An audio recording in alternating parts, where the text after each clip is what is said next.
বর্তমানে চারিদিকে লীগ নামটার এত বেশি চর্চা হইতেছে যে যাত্রার নামের সাথে লীগ নাম যুক্ত করে দিচ্ছে। নামটা এত বিখ্যাত হয়ে গেল আমি বুঝতেই পারলাম না। তো এখন আমার মাথার মধ্যে শুধু কিভাবে কিভাবে লীগ নামটা যুক্ত হচ্ছে এই প্রকারভেদ ঘটতেছে।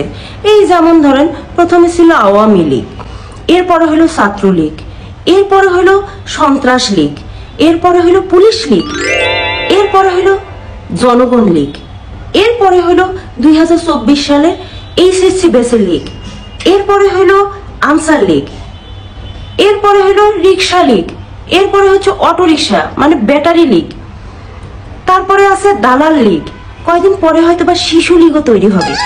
কিন্তু আমি চিন্তা করতেছি সবগুলো যদি লীগ হয়ে যায় তাহলে বাকি যারা আছে এরা কারা?